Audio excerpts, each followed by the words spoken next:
5:15? 5:11. 5:11.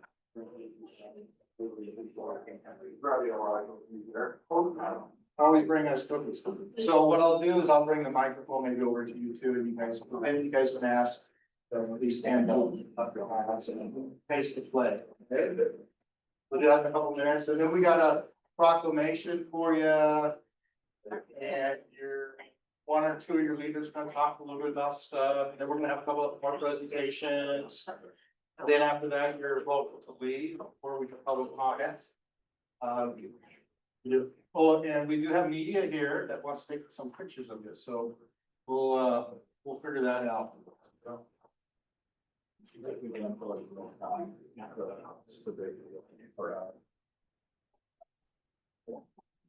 Who learned about the bridge anyway? Girl Scouts, say thank you. Did you figure out how that concrete stays afloat? I still don't understand that.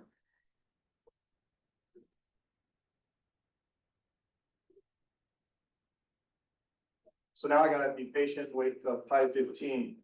You do these meetings, they can't start ahead of time.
Thank you very much.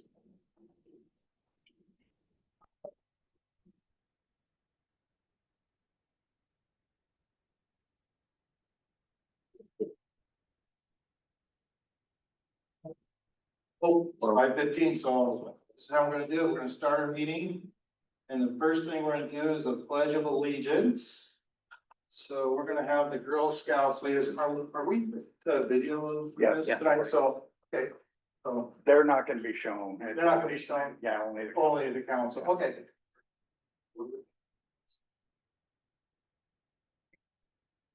Please stand up and remove the hats. Face the flag.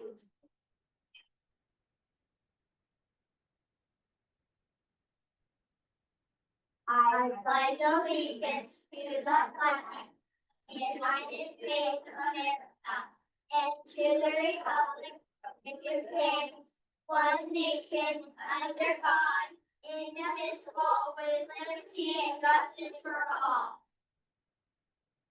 Now we're talking, that's a spirit meeting.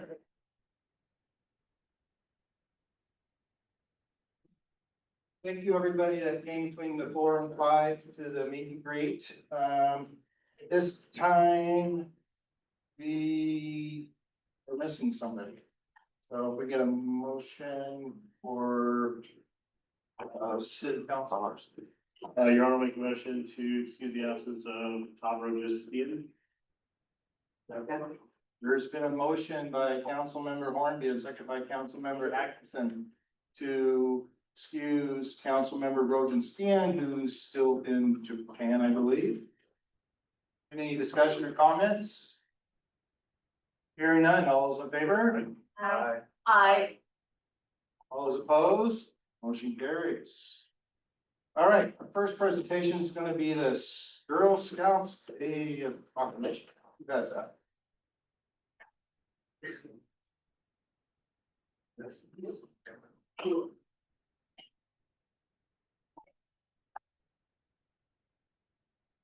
Proclamation, 2025 International Day of the Girl. Whereas, the International Day of the Girl, observed annually on October 11th, serves as a global recognition of the rights and potential of girls around the world. Whereas, the theme for 2025 is The Girl I Am, the Change I Lead. Girls on the front lines of crisis, and highlights the crucial role girls play as leaders and change makers, especially during times of crisis, and calls for greater recognition and support for their rights, agency, and leadership. Whereas Girl Scouts has a long-standing commitment to foster and encourage confidence and character in girls, equipping them with the skills they need to lead in their communities and beyond. Whereas girls around the world continue to face barriers to education, healthcare, social equality, and it's our duty to advocate for their rights and opportunities. Whereas investing in girls not only transforms their lives, but also positively impacts families, communities, and societies as a whole. Now therefore, I, Mike Boyer, Mayor of the City of Wenatchee, do hereby proclaim October 11th, 2025 as International Day of the Girl in Wenatchee. And I call upon all citizens to support the empowerment of girls, recognize their contributions, and advocate for policies that promote their well-being success. Let us celebrate the potential of girls everywhere and commit ourselves to creating a world where every girl can thrive. In witness whereof, I have caused the seal of the City of Wenatchee to be affixed on this 9th day of October, 2025. Mike Boyer, Mayor. Thank you, Councilmember Cuevas. Okay, so what we're gonna do here is we would like all the Girl Scouts to come up here, and then you're gonna face the audience. Do you mind standing all right here? Come on out. And while they get organized, we're gonna hear from one of your leaders here, or a couple of the leaders maybe. Then after that, the city council people are gonna ask you to do your pledge, and then we're gonna give them, city council people are gonna give them another pin for your. Yeah. Thank you, Mayor. Thank you, city council members. My name is Brian Newberry. I'm the CEO of Girl Scouts Eastern Washington, Northern Idaho. I've got my COO here, Renee Spock. We're from Spokane. We're just celebrating Wenatchee. You know, you have the best apples in the world out here. Did you know that? You know, the other thing that you have out here is the best Girl Scouts in the world. These girls are amazing Girl Scouts. Over 42,000 boxes donated for our U.S. military, last year. Isn't that awesome? In the last month and a half, we sent, hello, America. In the last month and a half, we sent cookies to Iraq, we sent cookies to Italy, and at the start of the season, we sent cookies to an island called Guam, way out there to sailors out there. So these girls are awesome. This Saturday, girls, is Day of the Girl, as the mayor was giving you that proclamation. Thank you, city council member, for giving that great proclamation. So it's the Day of the Girl. Why are we celebrating it? We're celebrating it because these citizens and this city council and this mayor, they want to know that your voice is important. So we're standing here right now to tell you that your voice is important. There's 1 billion girls across this world, and in 2012, the United Nations said October 11th is the Day of the Girl. So thank you, Mayor, for honoring this. I think this is the 3rd time I've done it. You always give us great stuff. We love Wenatchee. That's why we're bringing a few cookies to share with you. Mayor, I got one other surprise for you tonight. I'll turn the mic back over to you. I'm not gonna announce a name here tonight. We're gonna go do a pizza party after this, if that's okay, girls. Is that okay? Okay, we're gonna go do that. You know what? The 7,000th girl, you know where she was from? She was from here in Wenatchee. So that was 3 weeks ago she joined. So she's gonna get this Build-A-Bear here in just a few minutes, maybe 30 minutes. She'll get this Build-A-Bear. But it's only the 2nd time since 2013 that we've hit 7,000 members and girls together. And that's an awesome thing. So girls, you're growing out there because of leaders like Jackie Malone behind you. You matter, your voice matters. We want to hear it. You make the world a better place. City Council, you make the world a better place as well. God bless you, Wenatchee. Thank you, Mayor. We're gonna have the city council members come on up and hand them up. And then we'd like you to do your pledge if you guys don't mind.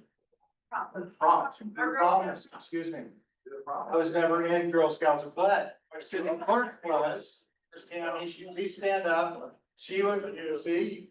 And we were very helpful. Thank you. Yes. That's all happened. There you go. Well, yeah. Show me your pin. Show me your pin. Put your pin up. One is done. Thank you. Anyone else there, Tim?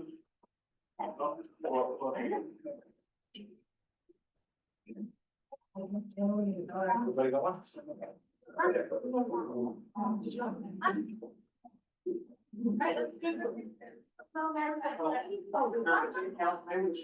up. Look at the camera, everyone. Yep, look at the camera.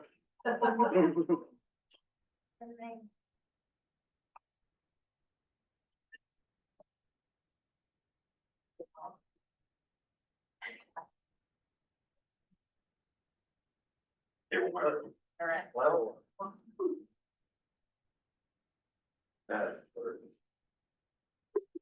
Great job. Right, so this over here, There's a cookie coming next year, explore more. or more. Explore more, it's a rocky road. So we're not, you guys gonna do the promise, so do we, does everybody stand up when you do the promise? How do you do this? You want to read it?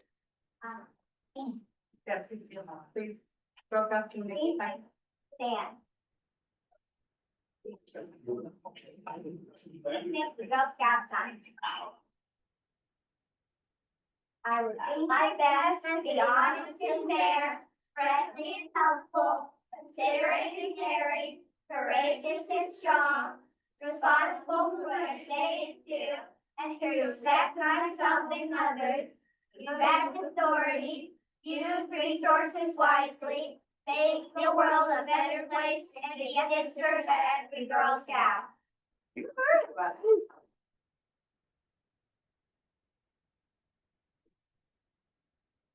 Okay, girls, you're gonna, if you'll just stay, you can go sit down now. Then I'd like you to hear the next proclamation, then after that,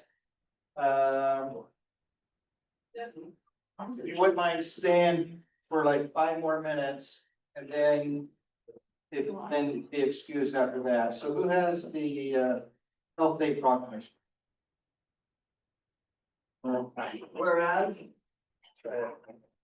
Whereas the aim of children's environmental health, CEH today, is to raise awareness about the importance of clean air and water, safe food and consumer products, healthy environments and stable climates to children's health and development.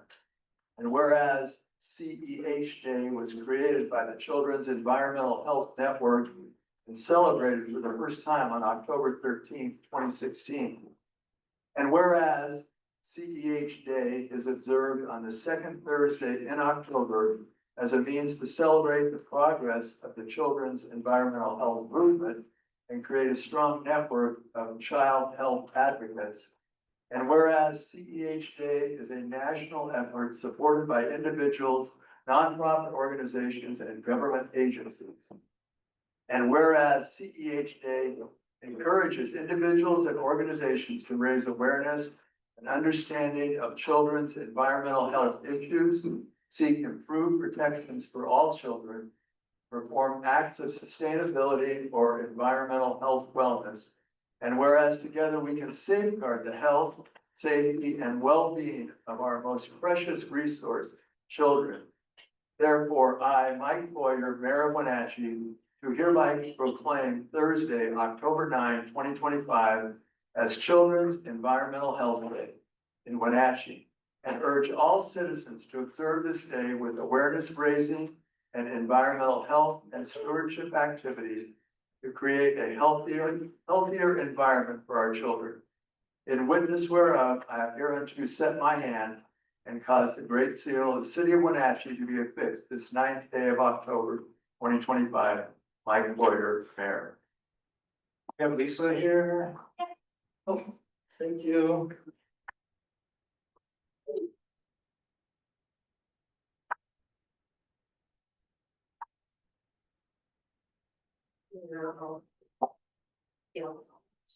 Well, I just want to let you know that we really appreciate this. It's so great that we're highlighting all the work that is already being done here in our community. I don't know if you guys know it, but, we have organizations like Sustainable NCW working with, Cafe to bring about, bike education and encouraging kids to use bicycles as transportation. We also have our Chelan Douglas Land Trust and Wenatchee Outdoors who work tirelessly to get people outside and being active. And then in the Chelan Douglas Health District, of course, my colleagues and I are always working to educate people on the dangers of toxins and all kinds of different environmental things. So thank you so much. We really appreciate this. It's exciting.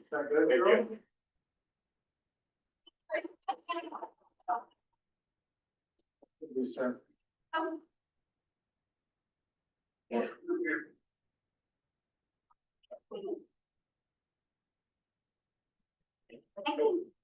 Okay, Girl Scouts, yeah, one more, and just like you did honored, we honor our employees. And, cause we had great, people that were Girl Scouts and ended up being engineers and everything else you can imagine with the city. So we're very proud of all of our people in the city. These are some milestones. So we're gonna ask our HR director, Kim Oglesby, to come up and present those. I'm not sure if we have a couple people here or not.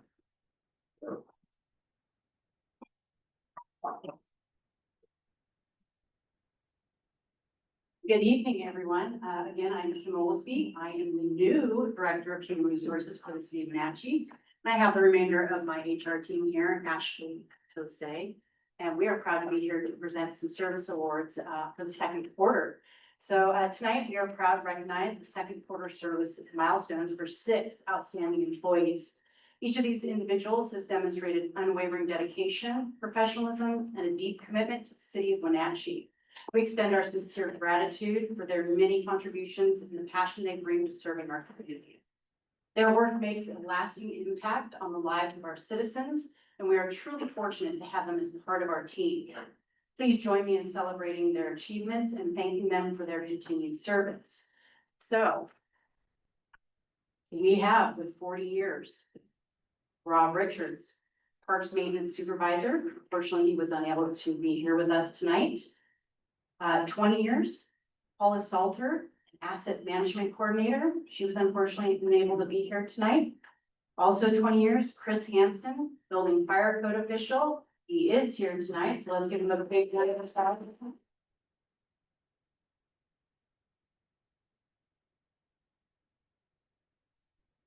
15 years, we have Lynn Kerr, mechanic, fortunately could not be with us tonight. 10 years, Brian Jones, Regional Water Plant Operator, unfortunately wasn't able to be here tonight. 5 years, Nancy Syria with the Wenatchee Police Department, Litigation Administration Planning. She was 10.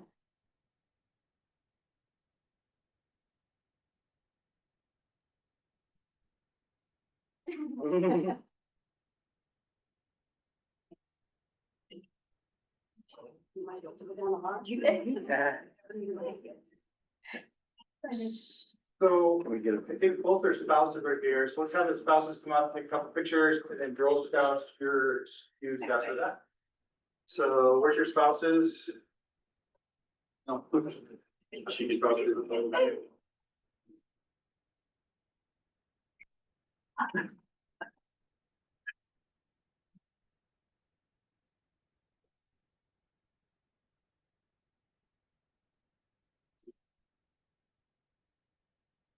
All right, right here.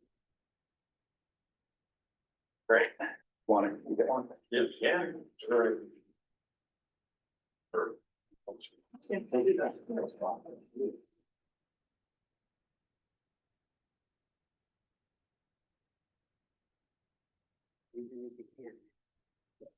All right, Girl Scouts.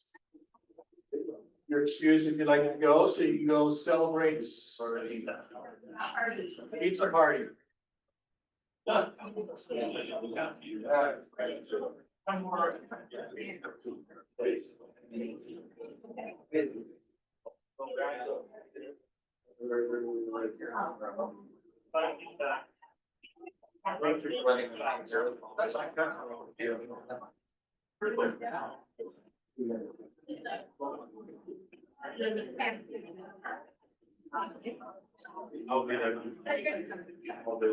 I'd like to be Annie Roll.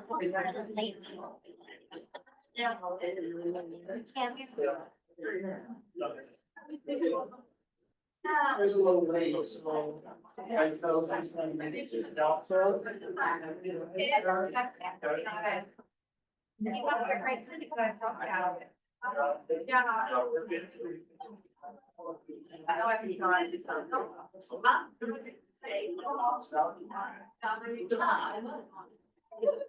All right.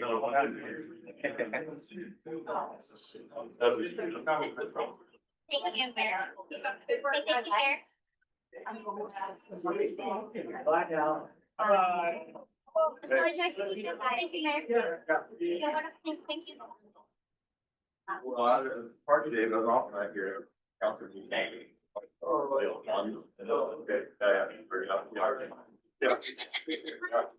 Yeah. Okay, I'm sure Ryan's gonna get enthusiastic and energetic, so here we go. I will try my best, but I'm sure I won't live up to that. I could hear. The Ag Council, Ryan, Harmon Engineering Services. I'm here to introduce an ordinance to you, regarding our franchise agreement with the Chelan Community, in particular to a project related amendment for our South End Bike Ped Access Bridges project. As just a reminder, I don't know if we need it, we've been able to talk about it quite a bit this evening. But with our pedestrian bridge project, we did require Chelan PD to complete several relocations of their high voltage transmission lines as part of the project. Something that the corridor in which we're landing this bridge is very busy. Between the PUD, between Cascade Natural Gas, between us, the reclamation district. And so there's some limited windows to work in that area.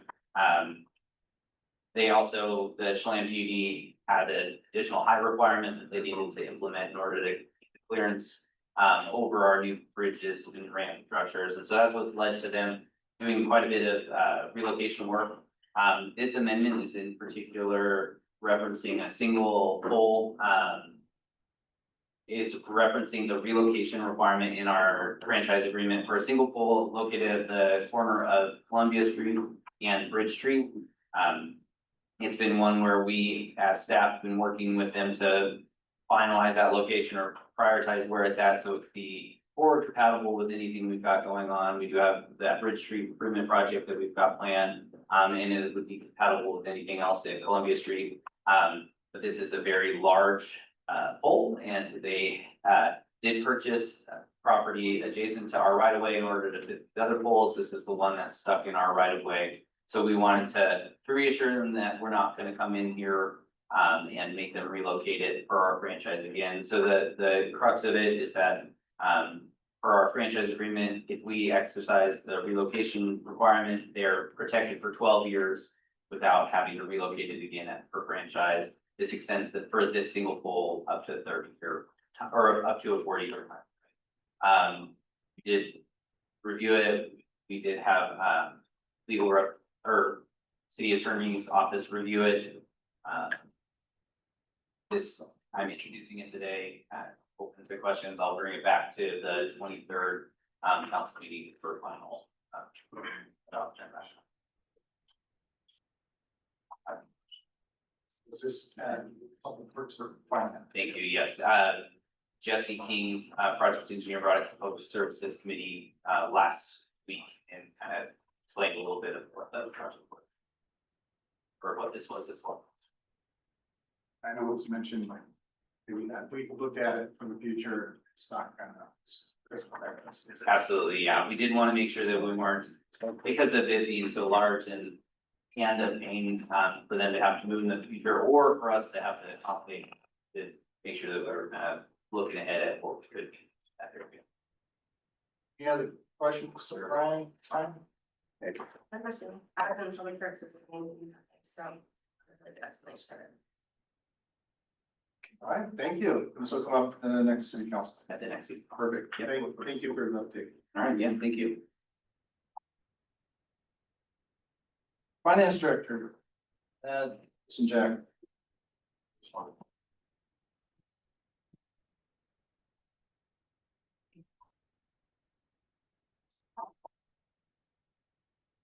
Good evening, Mayor and Council. I'm Brad Osenjack, the Finance Director. We are well into our budget process for the sixth budget. And by state statute, we have to publish our proposed preliminary budget by October 1st. So we've done that. It is part of your council packet tonight. And so I wanted to review that ahead of our next steps, which will take 20 minutes.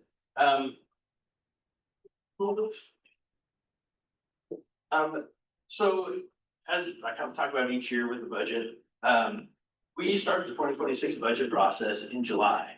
And so in July, we start talking to the department directors, kind of giving them a heads up of what the budget season might look like. The finance department projects salaries, benefits, revenues, starts to build the baseline budget.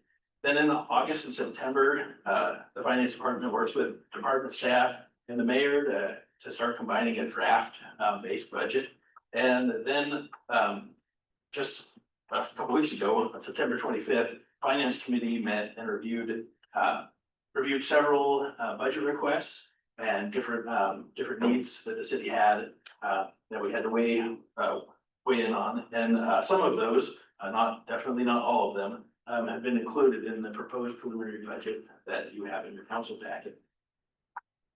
The budget message that we have been pushing with directors, finance committee, and now with city council is we knew coming into the 2026 budget process, it was going to be tight. And so our budget message has just been to maintain service levels.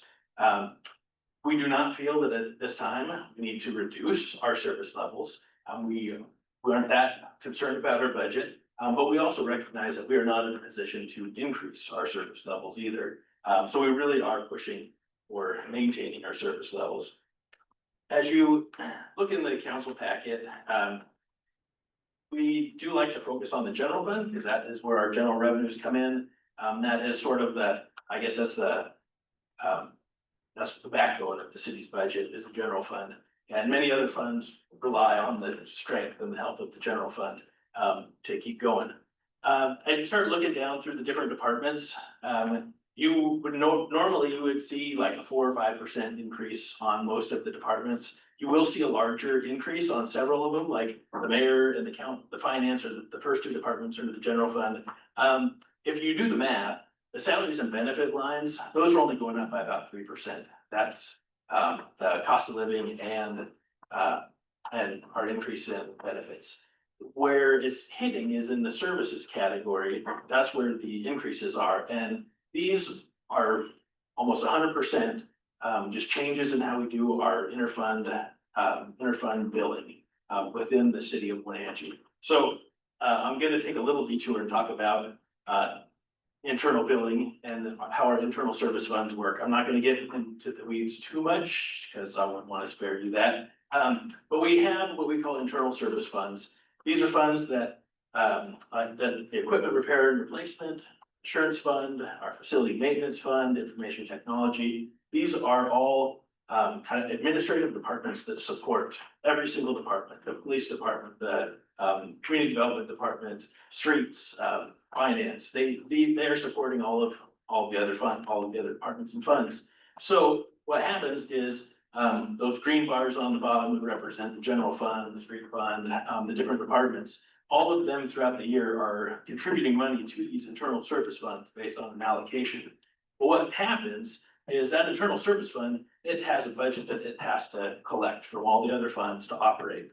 Well, if one of these functions goes away, then all of the other functions have to increase a little bit. And we'll touch on one of those functions that we're doing a little different this year.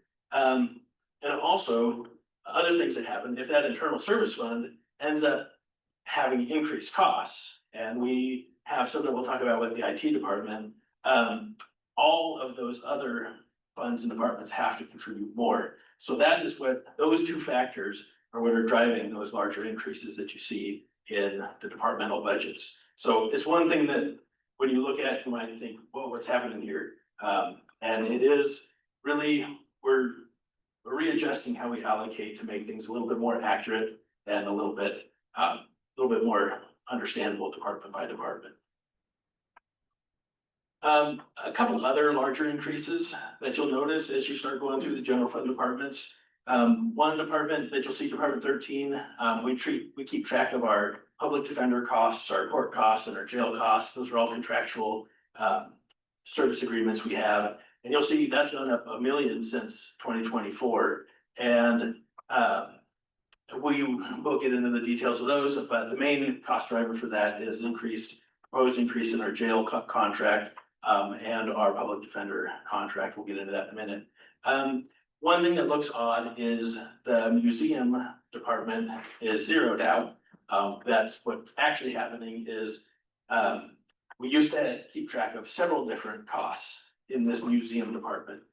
We would keep track of our contribution to the museum. We keep track of our interfund payments to IT and to facilities and some of the utility costs. So we had several different line items within that museum budget. What it looks like is going to happen is we're going to have one service agreement. So we're going to have one contribution. We'll have one line item in our budget. And so it didn't make a whole lot of sense to have a whole department for one line item. So what I've done is moved it from the museum department down into the other administration department.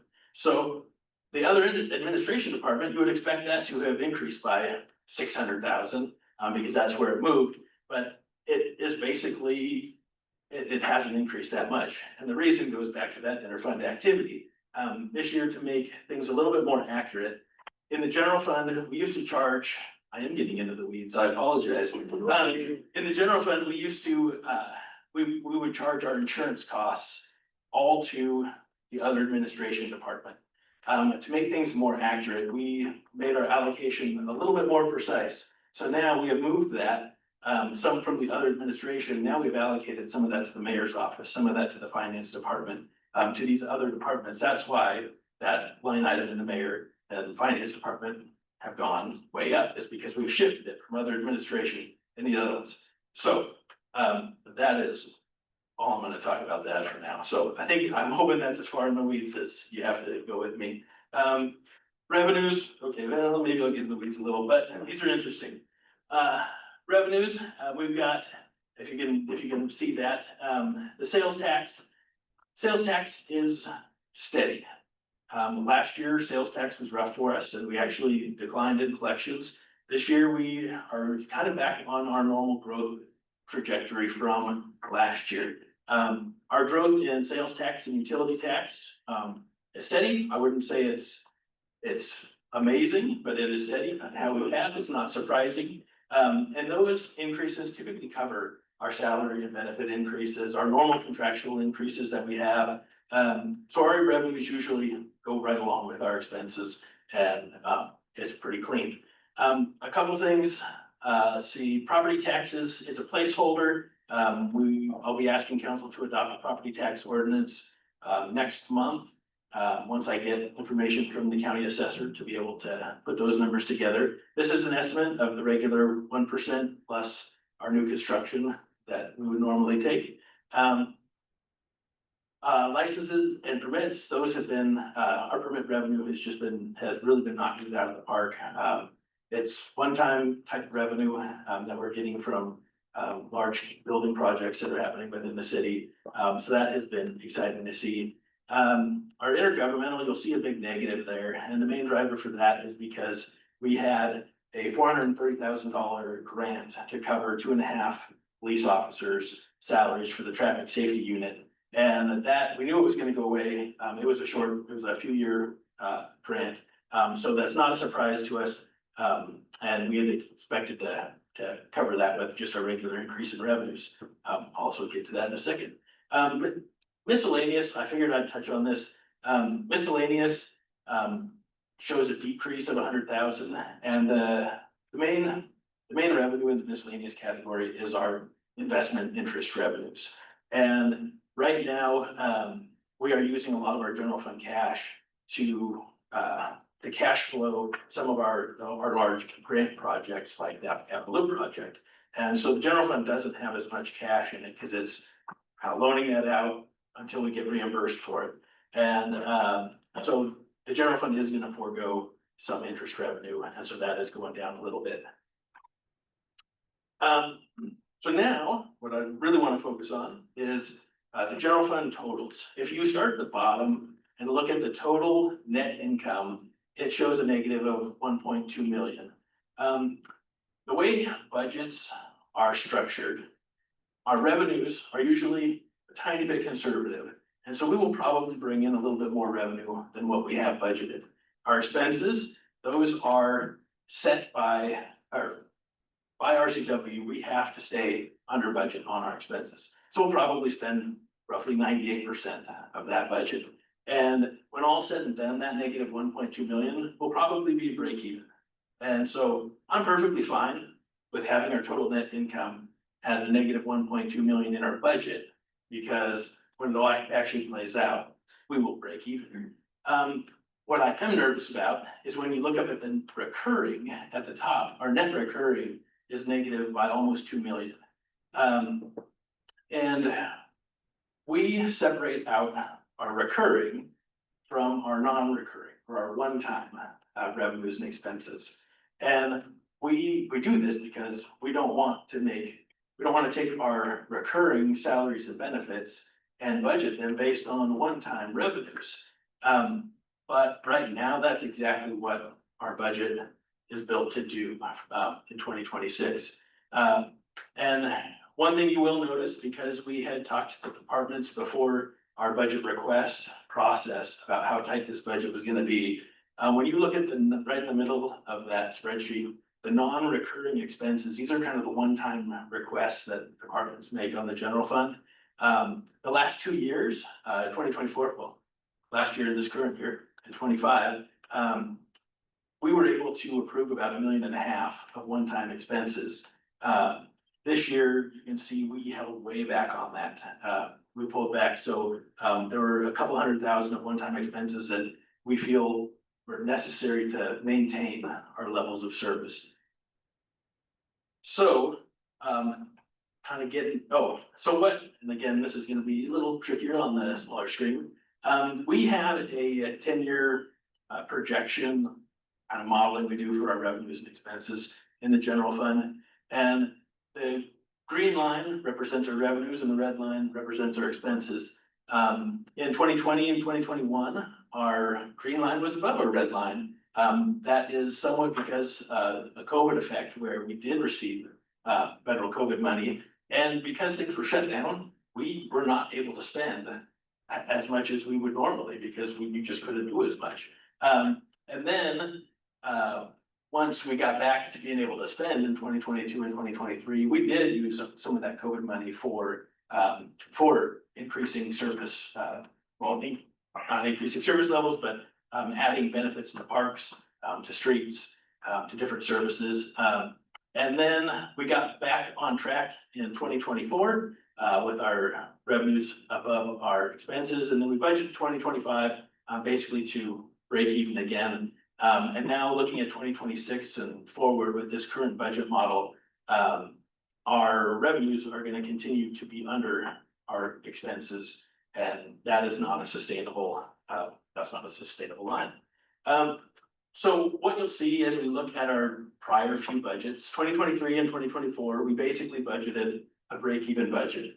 That allowed us, and with the nature of budgets, as I talked about, that allowed us to actually put a little bit in our reserve, because when it all played out, we actually outperformed that budget.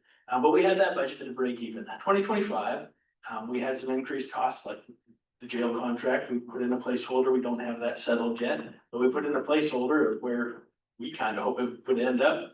And so we budgeted our recurring negative sum. Our jail contract combined with a few other things, now our 2026 budget is out by 2 million. And we're going in the wrong direction. what has changed? Several things have changed in the last 2 years. The main one being our jail contract. Again, it's still up in the air, and we were hoping that, I think our hope was that it would go up by just 600,000. But the county's hope is that it would go up by 1 million over those 2 years. And so that is a huge cost that our regular revenue growth can't sustain.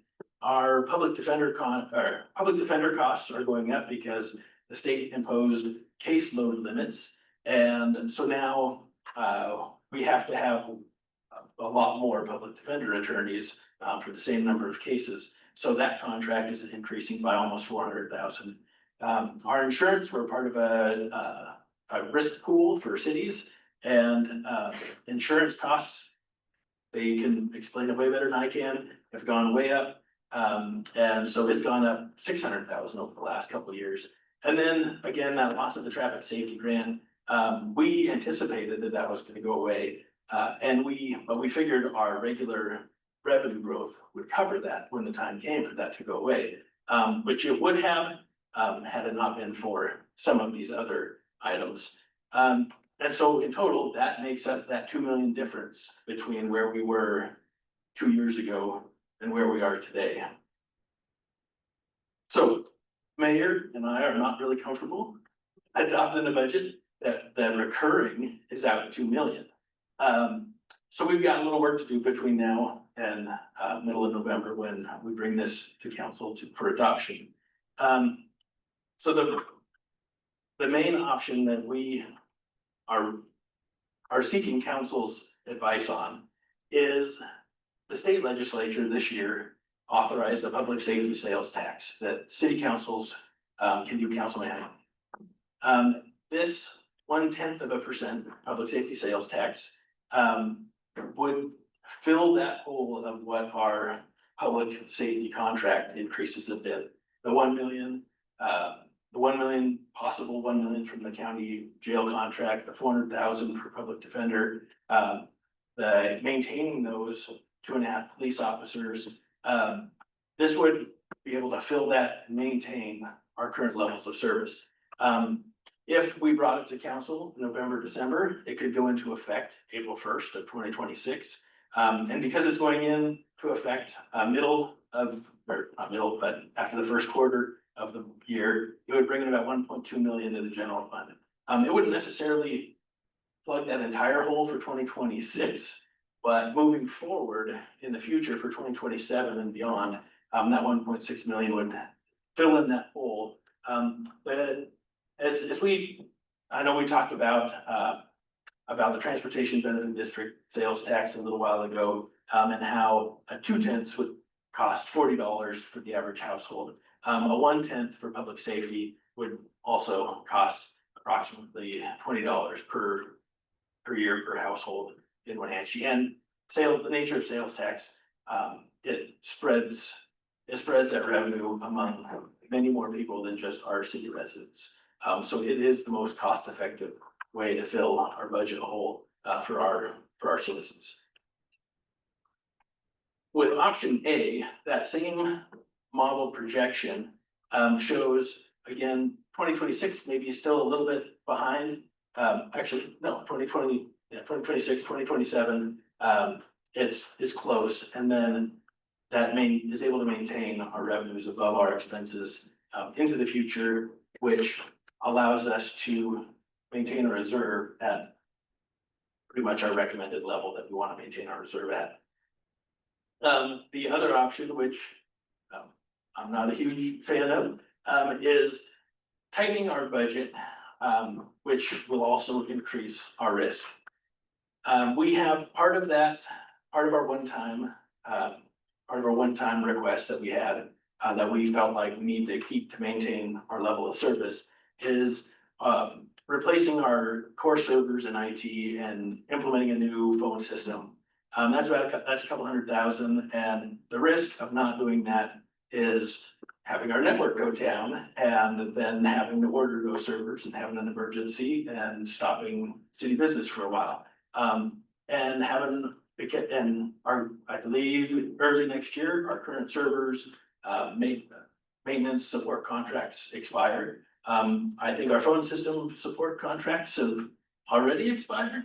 And so we don't really want to be without telephone service at the city. So these are some things that are risks but these are some of the bigger items that could be delayed. There are several positions that are currently unfilled in the general fund, and if we chose to keep them unfilled, we could probably carve $500,000 out of our budget next year. The risk in this is that this definitely shifts work to every other city employee and ends up creating morale issues, sort of like budget cuts do. There's also the option, we have these REIT capital funds. We can get creative with how we use them, and we can shift them around to end up benefiting the general fund. But what this does is our REIT capital funds are sort of a safety net for if we have an emergency, or if a capital need comes up that we need to address quickly. And if we deplete that, then that puts us at risk of not being able to respond when we need to. Or we could just hope for better revenues. I'm not a fan of just hoping for better revenues. And if we did these options for the next 5 years, it brings our revenue line right in line with our expense line. But these are Band-Aid fixes. These are not sustainable. And so eventually our expenses are going to be back over our revenues and not sustainable. So what's next? The mayor and myself are hoping to get some direction from the city council on what they want to see in the next few weeks when we present the preliminary budget on November 1st. Which by RCW, we will be sending that up to council on November 1st, and then November 6th, we will have, I will do another presentation on what we will be recommending as the final budget. And typically we have no changes between November 6th and November 20th. And then I come to you on November 20th and ask you to adopt the final budget. This year may look a little different than that, but those dates will still be November 6th and November 20th that we will be back here discussing this more. So any feedback you may have, whether it's tonight or over the coming week or two, I know the mayor and myself would greatly appreciate it. That is to everybody's glee. That is the end of the presentation. So do you have any questions for me? Or for the mayor? Or comments?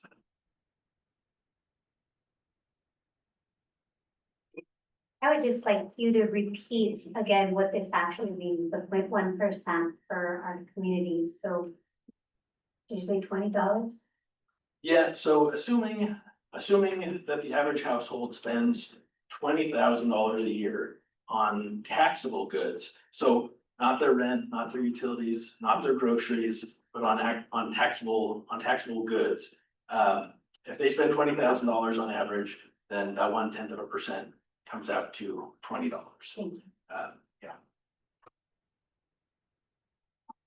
If you were to go buy a $100,000 car, it would be $100 additional, but in my opinion, if you were gonna buy a $100,000 car, you could probably throw $100 towards our jail contract.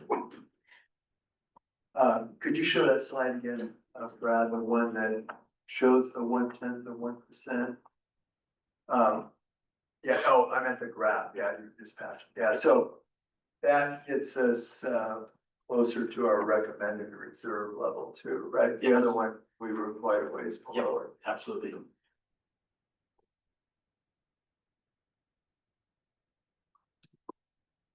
I'm gonna jump in here and just give my unsolicited opinion. I am very much in favor of proposing the 1/10 public sales tax. And could you go back to the slide where you were showing the items that the reason our budget is the jail number, that's it, okay. If they had not increased us, we would be okay, but they have. And I understand why they have. I support that. We don't know yet what we're going to have to pay, but it will probably be a minimum of 600,000, maybe somewhere in between 600,000 and 1 million. That still puts our budget way out of whack. And that's gonna happen. There's just no getting around it. The state has determined that we've gotta lower the caseload for our public defenders. I understand that. Insurance, I know this from being in business, that it's our biggest expense, and it's just outrageous, but it's gonna continue to go up. Even if we didn't do this year, this budget is not sustainable because it's going to continue to increase year after year after year. I am not in favor of cutting any services. We talked about the items, go to this line where you're talking about the items we have to cut. Okay, the phone system, if I remember correctly, when they did the budget presentations with the directors, didn't she say our phone system is about ready to go out? It is, no. Thank you, Elizabeth. I was hoping you were still here. Yeah, our phone system is a traditional phone system. It's a piece of equipment that sits inside of our network. We've had that for better than 10 years. It's a retired technology and ours is no longer supported and cannot be renewed. So we are in a position where we need to move to a more modern phone paradigm, which in our case would be cloud phones. If our phone system were to go down today, we would be scrambling to implement that solution in a rush, and it would result in us not being reachable. So there is a significant risk there. It also would prevent us from being able to call 911 and to operate at all until we could get phones in place. So in my opinion, that is mandatory that we replace that. That has to be done. The positions that need to be filled, they have to be filled. We do need a city administrator in order to be able to maintain services. It's just a necessity. Our REIT, I wouldn't be in favor of using that for anything else, just for the reasons that Brad presented. The other one is cutting our police department. I am not in favor of that. We have got a problem with vandalism. And I see the reports that Dave Erickson gives us every week for the vandalism that happens down at George Cellar in that area. It's atrocious. And the expenses for that, I was looking through here, the expenses for that have gone up too, for the cleanup. So this is not gonna change. The one thing you don't do is cut your police department. It's just not an option in my opinion, and we need those men and women out there on the streets. And so for that reason, I would propose we increase the sales tax by 1/10 of 1%. Thank you, Linda, thanks for those comments. I do want to reiterate at this point, we aren't talking necessarily about cutting any of the police services. It would be just not aiming to fill the 47 commission deputies or commission officers. I think we're currently around 44 or something. And again, these are kind of the biggest items that could be addressed. This isn't necessarily the only option B. There are other places that could be adjusted a little bit, but nothing that is going to get us that dollar level without drastically reducing our services. So whether that was the police department or the parks department, that would, if you try to make reductions across the board, you're going to end up just devastating all our current level of service anywhere. I can appreciate your passion, Councilmember Harold, on a number of those things. I guess I would just want to clarify that I think there would be some disagreement about whether we understand that the jail's increase is necessary, or that we actually understand that, because we don't understand it, right? So we recognize that we have to budget for that eventuality, but we're hoping that maybe there'll be a more sane estimation of what that should be.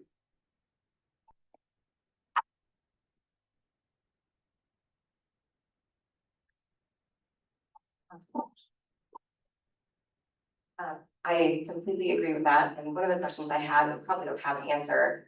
It's really hard to first of all, a lot of these things that we're up against, it's kind of like our hands are tied with a lot of things. And we're not alone in that. Everyone is experiencing that right now. It's just really challenging. The jail contract being one of the largest chunks of it. It would be great if we had an estimated time of when that would be figured out, but how long is this gonna drag out before we know what our final thing is? I hope that we come to a better conclusion than what we are anticipating. I'm with Charlie on that. I understand costs go up, need to help fill that gap, like everyone does, but I think that what's being asked is just atrocious, was a good word. My other thought and questions would be in terms of the positions unfilled or these services that would be impacted if we were to look at a different model outside of that taxing. I guess I'm a pros and cons type of person, so based on the services that we would be able to maintain with the tax versus the services that would potentially be downgraded if we were to pull from other departments, and kind of looking at those scenarios and saying which would be in the best interest of the residents. And so while I agree, a lot of these phone systems seems 100% has to be done. Positions, we can't keep going the level of work that we have without filling some of those positions. So I struggle with that too. But I'm curious what some of the other, say the Parks Department or I also know we've invested a lot into the homeless housing and staff, and that's a whole other thing. But I'm just curious in some of those other departments where we could potentially pull back and what that would look like. Yeah, and I'd be happy to have more conversations. I don't know if we probably don't want to get into all of that tonight. Right. But I'd be happy to have conversations with any of the council members, and public about what that looks like. Just kind of addressing some of that, when we start looking at homeless services, those have a dedicated revenue source that we can't use for anything else but the homeless services. Our utility funds are a huge part of our overall budget that we haven't even talked about tonight. Those have their own revenue sources. So the things that are really funded by our general revenues are our streets, our police department, our parks, our building and planning department, and then our administration. And I know you can talk to the mayor's office, our HR department of 3, our accounting department, everybody is at their max. And so it sounds nice to, let's cut the administration, but we're not gonna get bills paid. We're not gonna be able to dive into the budget. And so some of those things, so then we're looking at, okay, if we reduce level of service in parks, they are gonna get messier. We're gonna have, we are gonna have fewer recreation options. Police, again, nobody wants to even talk about reducing the police force right now. Just kind of going through each one, it's trying to reduce levels of service in any one of these are gonna create a lot of pain points. And again, morale issues in a city team that is very strong. We've got, again, some employees here for long amounts of time, and that is because we're a good place to work. It's good morale around here, and starting to look at some of those things are gonna bring our level of service down. But yes, no, I'm happy to talk a lot more specific on those things. Clarify, I was not suggesting that any of the staff would eliminate any of this. That was not part of that at all.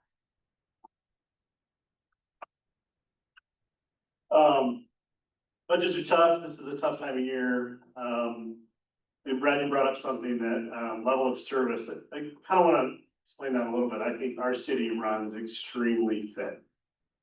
We are lean. We are not bloated. We maximize everything. We look at every corner we possibly can to maximize what we do. So I don't think we're looking at this as a bloated budget. So appreciate the insights. I know you got more work to do. This is preliminary. We have more conversations, and Brad's door is wide open, so please, everybody go talk to him. I'm not saying that, he's told me that's all. So, thanks, Brad, thanks, Mayor, for your work. We'll have more questions for you. Thank you. Thanks, Brian. Sorry, I feel like I need to have a clarified statement. Very sorry. When I spoke about calling 911, I really want to clarify that I meant that as staff internally in the organization, not our community being able to call 911. So I apologize if I caused confusion.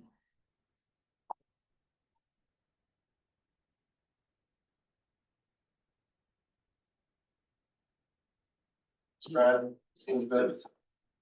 All right. So at this time, we're gonna do citizen comments. It's a period to provide opportunity for members of the public to address the council on any matter, including items on the agenda. Ask you to come up, and you'll be limited to 3 minutes. Just state your name and address. Who do we have first?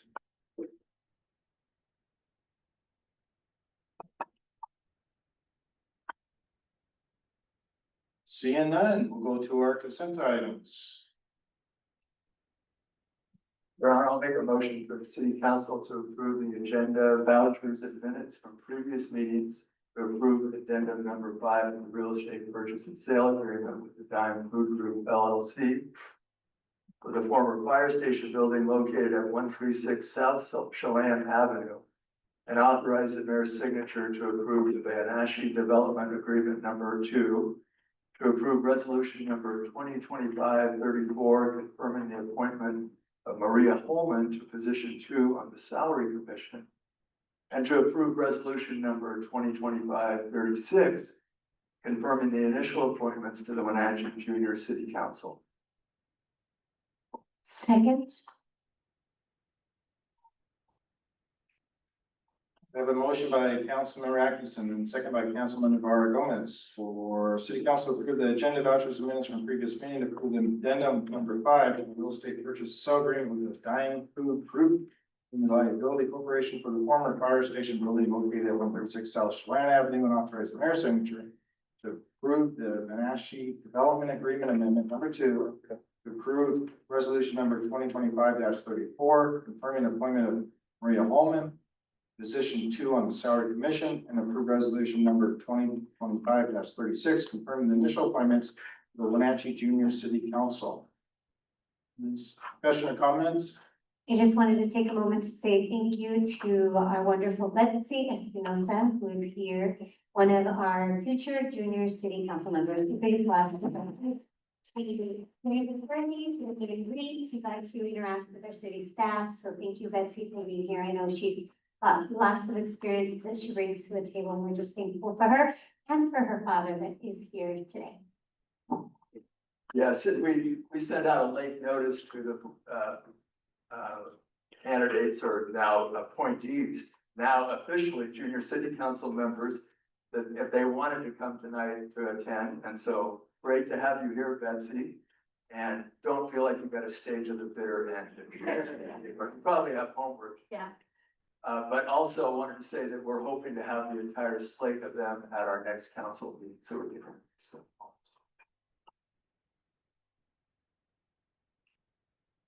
All those in favor? Aye. All those opposed? Carries. Now you're official. Yeah, now you're official. Go to our action items.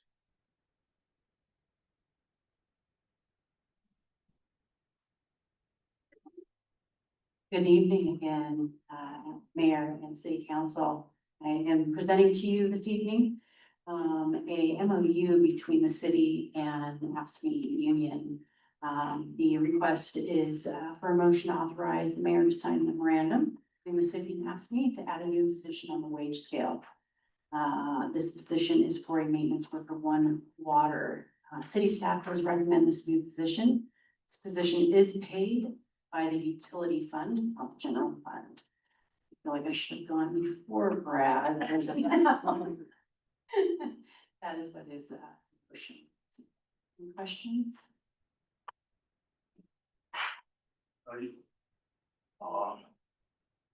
Your Honor, I'll make a motion to approve, and authorize the mayor to sign a memorandum of understanding between AF, SCME, and add a new position on wage. Second. We have a motion by Councilmember Hornby and second by Councilmember Ewer for city council to approve the authorization of the mayor to sign a memorandum of understanding between the city and asked me to add a new position on the wage scale. Any discussion or comments? Hearing none, all those approved? All those opposed? Motion carries. Your Honor, I'll recuse myself from the next, agenda item. So noted. Hello again, I'm here with you for the next two items. The first is related to our Pybus South parking lot. Just for reference, this is the gravel parking lot, that currently serves as overflow parking for Pybus Market. I do not know the dates, but the city purchased this, approximately 1.5 acres. It's comprised of 3 parcels. And at the time, there was a stipulations that it needed to be maintained for parking for Pybus. And so in 2023, we hired Pace Engineers to help perform some conceptual drawings, come up with some good layouts of how we could best utilize that space.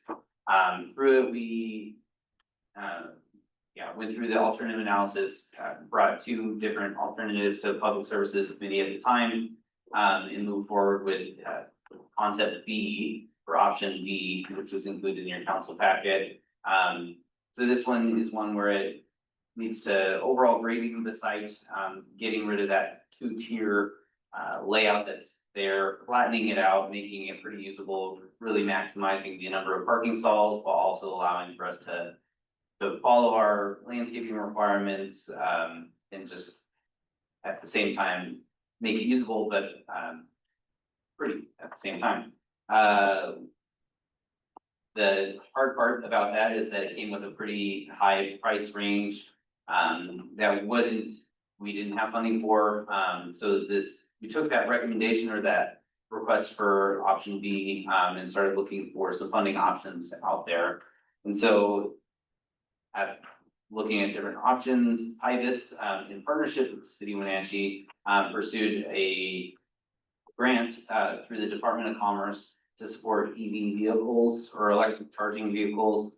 And that would support the charging stations, but as well also some of the infrastructure improvements required to do it. And so city staff worked to see what we could do within the budget provided, and came up with a good concept. So Pybus was awarded the grant for $663,000. And it required a match component with it. And so the staff brought to Finance Committee in late 2024, kind of concepts going into how we could cover the match component. We've been working on refining the design and coming to terms with that. And I did bring this to Finance Committee yesterday as well. But so with this, we are asking for a motion to amend the project budget to allow for just north of $100,000 in refunds. I apologize, I'm not navigating to that page just yet, to accommodate the match component for that. And then we'll also be asking to execute subcontract with Pybus Market Charitable Foundation, which would allow them to reimburse the city of Wenatchee for the staff times associated with designing it and also delivering the project. As far as time frame go, Donald Nelson in our office has been proceeding with design. We're right around that 60% design level and hoping to get this out to add for at the beginning of the year. I know we've got some construction schedule pieces to iron out as far as the impact to the market and the farmers market. So we'll be working on refining that as we move forward, but plan is to construct that spring, maybe early summer of 2026. We're aiming for spring. With that, I didn't take any question. I'm not sure if you mentioned, was the matching 20% or 25%? I believe it's 25% or 25%. Other questions for Ryan?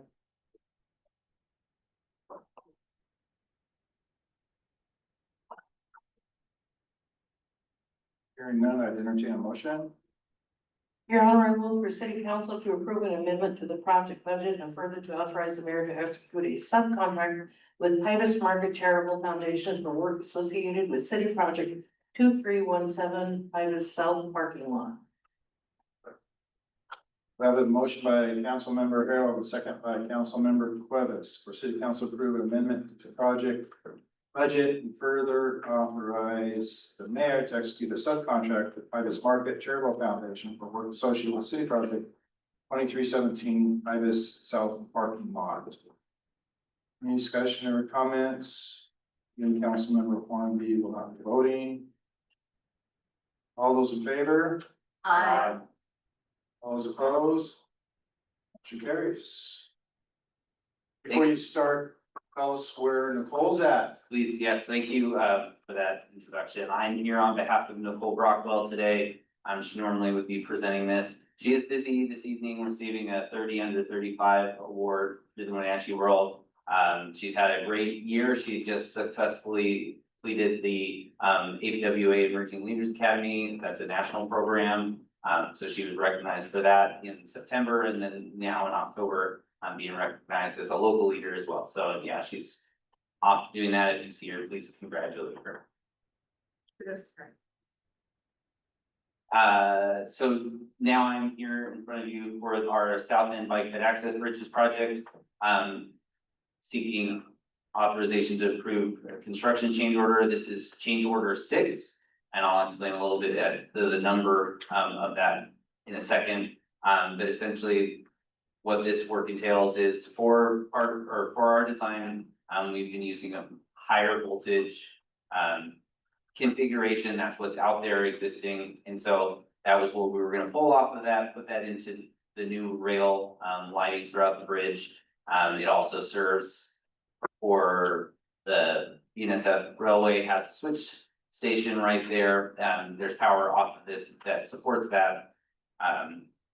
As we progress into design, it's become apparent that the high voltage configuration or proposal that was planned was not the best for the project. Some of it had to do with the configuration or the rope light type of lighting that was proposed. Some of it is just the safety concern associated with the higher voltage. And so we've worked with our design team, with our signal and lighting crew, as well as the contractor to best fit what the new lighting configuration should be. That's what this change order is being initiated by. And so what we had to do was rewire the existing pipeline bridge from a 3-phase. I'm definitely out of my wheelhouse on this one. 3-phase 480 volt system to a single phase 240 volt system. This is going to be easier for our crews to maintain. It also allowed us the opportunity to rewire the pipeline bridge, as I mentioned. And in doing so, we were able to take advantage of that time and relocate junction box or take advantage of different sweeps that are already currently there. So our crews, when they are maintaining the bridge, because the city of Wenatchee maintains the lights on the bridge, don't have to hang over the side to perform any of this work. So it was a good opportunity for us to right size and correct for the new project, but to really accommodate a lot of that maintenance struggles that our crew has been dealing with. This is a change order total of $144,814. It is well within our estimated budget. We did carry some contingency. The construction budget for this project is assuming just with the size and the magnitude as got into it, we'd be experiencing some things. I will address though the change order 6 piece. So this is the first change order you're seeing. Several of the other change orders that have been initiated are very small dollar values associated with in particular additional detour signing, or we added sharrows and signing along South Wenatchee Avenue to help support the detour route in place.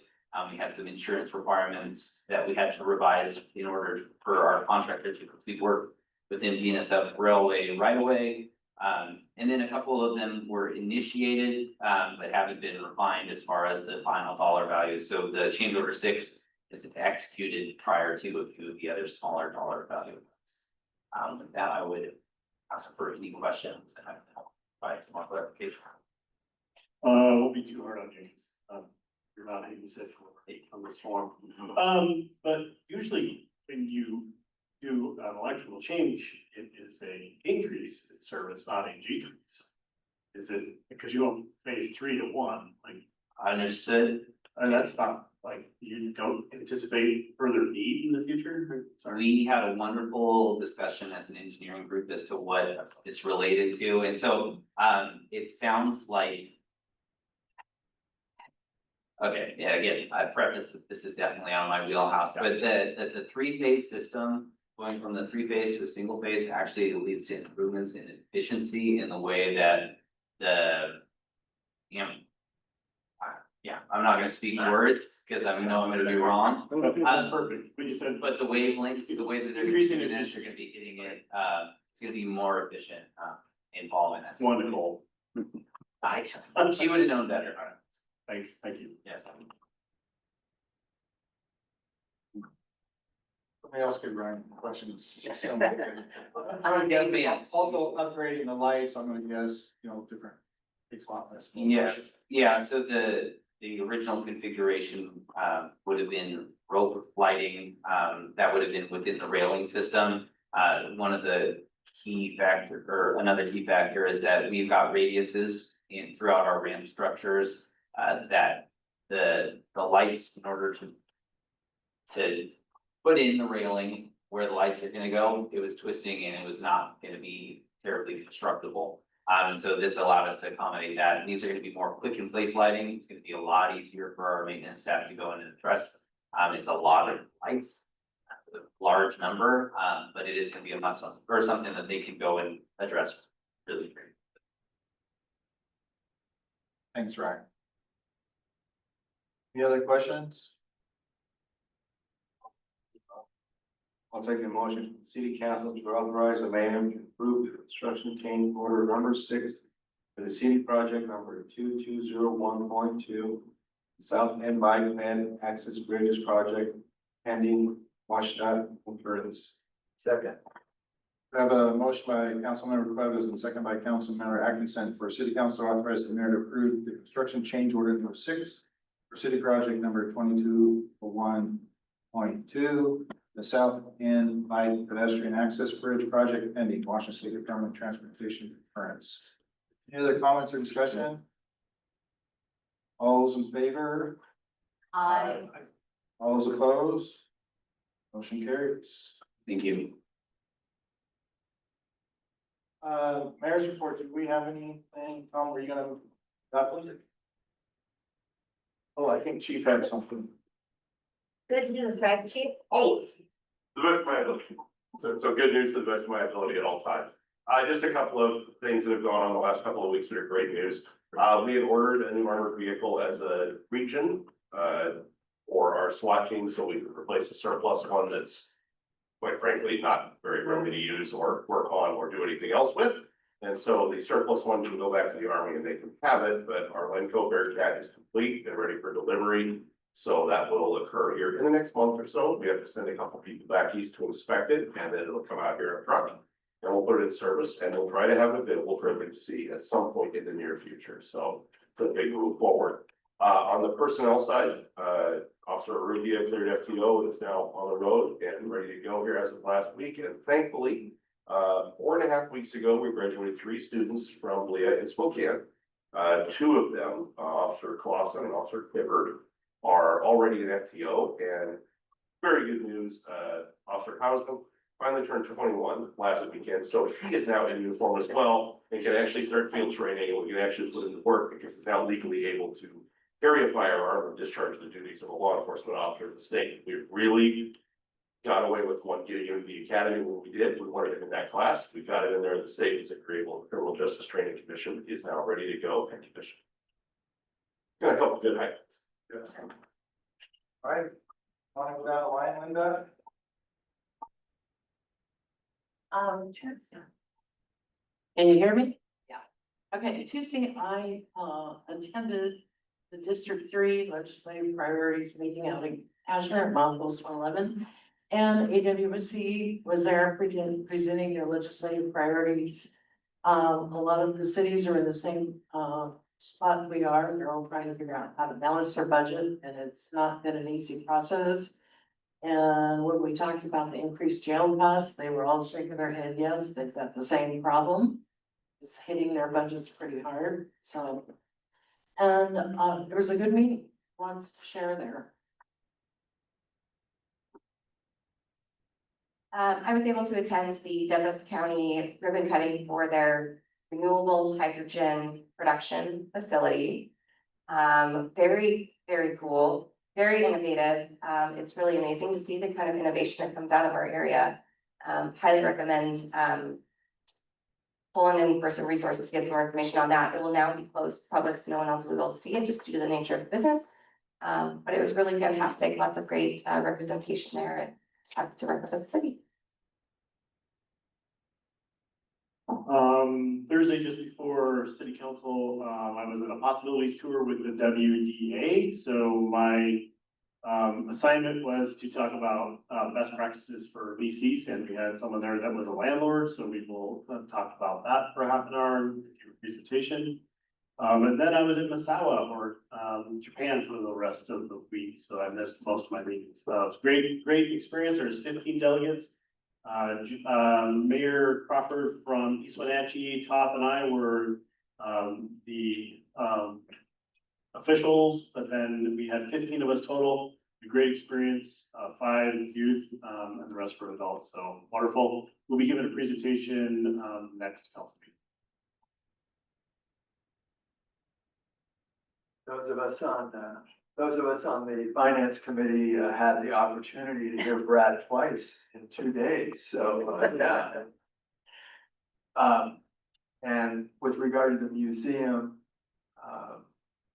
our Boyer asked me why I didn't say anything about it at the last meeting, but so our proposal to support them and then for our service contract, plus for 10 years, $220,000, so a total of $600,000 a year, 220 of that for 10 years. That's now been turned over to them for their review, and we'll get a chance to vote on that once it comes back to us, but we're anticipating that that's where we're going with that, so.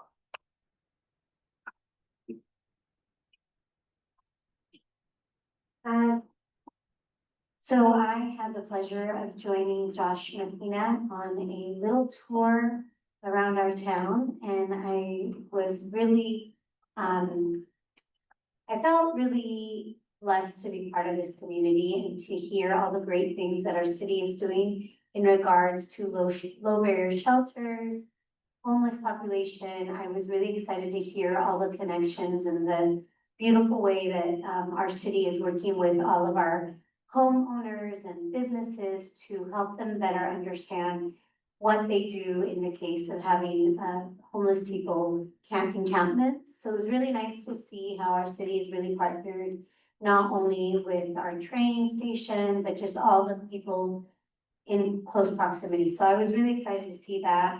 We know that there's still a lot of work ahead of us, but it was just really, it was really helpful, and I would encourage the rest of our city council to do that more often. I think Josh has only been here for a year. In fact, the day we went out, it was his 1-year anniversary of joining Wenatchee City. And it was just really, really humbling to see the great work that our city has accomplished in just 1 year. I also got to see our low barrier housing, and for those of you that don't know, now we have a low barrier housing shelter for families. So I know in my previous job, oftentimes when a mom had boys that were older than 12 years old, she could no longer go to Grace House because she had a young man in her family. Whereas now we have a shelter where the whole family can be there in a safe space and they don't have to leave the sun in a random place. So thank you, City of Wenatchee, for that great work. The only other thing is we've been really busy with junior city council, calling our candidates. We met with Mr. Cuevas, Mr. Atkinson, and myself 2 times to look at the amazing applicants. We had over 14 applications, which is amazing for 1 year. So kudos to our city for promoting that, and just excited to see what happens next. Great, sounds like you guys have all been busy. So there's a plaza dedication event, SCOZA, Monday. You can make it there at 5 o'clock. And I did entertain a motion to adjourn. You're only looking for your second. The first and second to adjourn the meeting, all those in favor? Aye. All those opposed, motion carries.